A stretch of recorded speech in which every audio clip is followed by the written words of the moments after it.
Баршаға сәлем, менің YouTube арнама қош келіпсіз. Бүгін мен сіздерге түріктердің үнемі дайындайтын және де ең сүйікті асы десем болады, осындай түрікше бөректің жасалу жолын көрсететін боламын. Қыздар, негізі өте қарапайым ингредиенттерден жасалады, ал ыстық кезінде жасаңыз дәл осылай қытырлап әдем болып тұрады. Қыздар, міндетті түрде жасап көріңіздер.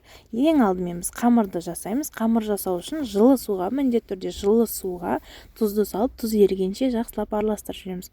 Онды електен өткізіп алып, ыдысқа осылай ортасын ашамыз да, жаңағы суымызды құйып, қолмен жақсылап қамыр илейміз. Қамырға қанша көп қолмен илеу берсеңіз, сонша әдемі болады, қыздар.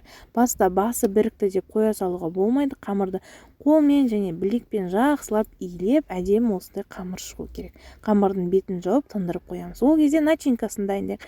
Мен осындай бір асқабақтың сыртын ашып алып, теркадан өткіздім. Дәл осы жағымен теркадан өткізіп аласыздар да, және де асқабақтың дәміне қарай шекер қосасыздар. Шекер негізі міндетті түрде қоссаңыздар, асқабақтың дәмін ашып керемет болып шығады. Ал егер де қосқыларыңыз келмесе, өздеріңіз білесіздер, қыздар.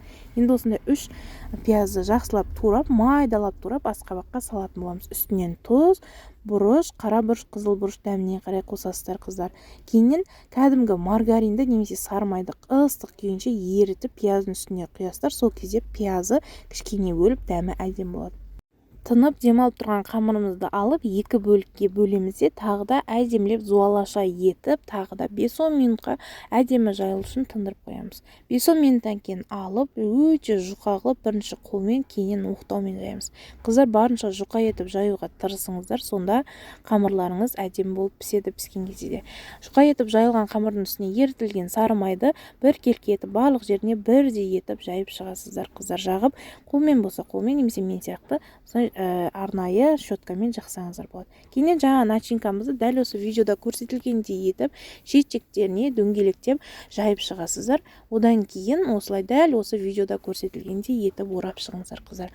Қыздар, менің арнамда бұдан да басқа керемет және ерекше рецепттер көп болады. Сондықтан қазақша каналдың дамуына үлес қосып, менің арнама тіркеліп, комментарий жазып кетсеңіздер қуанышты болар едім.